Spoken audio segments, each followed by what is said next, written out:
Құрметті оқушылар, ал енді келесі кезекте 2-14 сабақтың С тобына байланысты бірнеше есептерді мысал ретінде қарастыратын боламыз. Олай болса, ең алдымен 506 жаттығудан бастайық. Бұл жерде есептің берілгені мынандай: көбейтудің ауыстырымдылық, терімділік қасиеттерін пайдаланып, есепті шығаруымыз қажет. Бірінші есепті мысал ретінде қарастырып көрейік. Бұл жерде мынандай үш өрнек бір-бірімен көбейтіліп тұр. Бұл жерде көбейтудің ауыстырымдылық қасиетін пайдаланып, бірінші және үшінші өрнектерді ең алдымен бір-бірімен көбейтіп алайық. Өйткені осылай шығарған ыңғайлы болады. Минус 5-тен 4 көбейтілген минус 12-ден 5. Және минус 8-ден 3-ті үшінші өрнек ретінде жазайық. Тең. Мұнда 5 пен 5 қысарып кетеді. 4 пен 12-ні 4-ке қысартамыз. Мұнда 1, мұнда 3 қалады. Теріс санға теріс санды көбейтсек 10 сан шығады. Сонда оларды бір-біріне көбейткен кезде 3-тен 1 шықты. Мұны көбейтеміз. Минус 8-ден 3-ке. 3 пен 3-ті тағы да қысарып жіберуге болады. Сонда мына жерде 8-ден 1 қалады. 8-ден 1-ді 1-ге көбейтсек, минус 8-ден 1-дің өзі шығады. Мінекей осылайша көбейтудің ауыстырымдылық қасиетін пайдаланып, есепті шығарып алдық. Қалғандары да торығыш жолмен шығады. Келесі есеп, яғни 507 жаттығу. Бұл жерде өрнектердегі С көбейтілген Д тең болатын болса егер 7-ге, мына өрнектердің мәнін табуымыз қажет.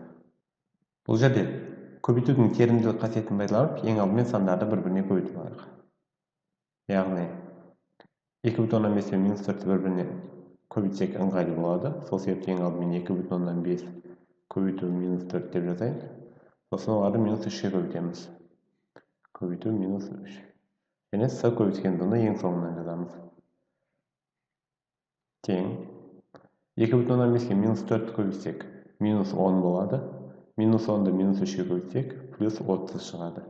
Сонда 30 көбейтілген С-ді болды. С-ді деп отырғанымыз 7-ге тең. Демек, бұл жерде С-дың орнына 30 көбейтілген 7 деп жазамыз. Көбейтуді орындасақ, 210 деген жауап шықты. Бұл жерде ең алдымен көбейтудің ауыстырымдылық және терімділік қасиеттерін пайдаланып алдық. Сосын С көбейтілген Д-ның орнына 7 деген мәні қойып есепті шығардық. Қалғандары да торығыш жолмен шығарылады. Келесі, яғни 509 жаттығу. Бұл жерде теңдеуді шешуіміз қажет. Бұл теңдеуді шешу үшін ең алдымен теңдеудің бөліміндегі азайту амалын орындап алайық. Алымына егер ортақ бөлім беретін болсақ, мұнда 4-тен береміз. Сонда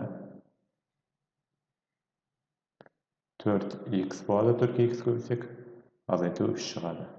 Бөлімінде 6 мен 8-ге ортақ бөлім ретінде 24-ті берейік. Сонда мұнда 3-тен, мұнда жерге 4-тен береміз. 3-ке 3-ті көбейтеміз 9, 4-ке 1-ді көбейтсек 4. Сонда 9 азайту 4 болады. Тең 6-ға.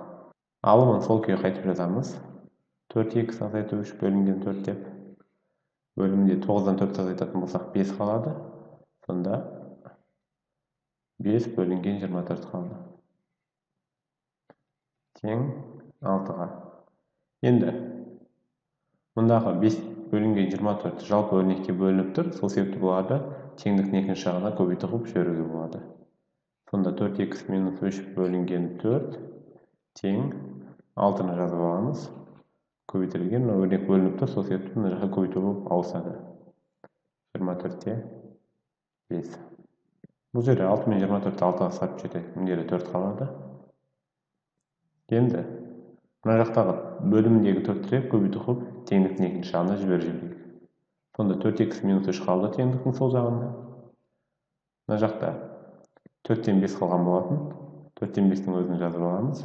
Және 4 мына жаққа көбейту болып барды. Демек, көбейту 4 деп жазамыз. Өйткені мына жақта бөлініп тұрған. Тағы да 4-те қысарып кетеді. Сонда 4х азайтылған 3 тең 5-ке болады. Енді азайтылған 3-ті қосылып жібереміз. 4х тең 5 қосылған 3 болады. Сонда 4х тең 5-ті 3-ке қоссақ 8.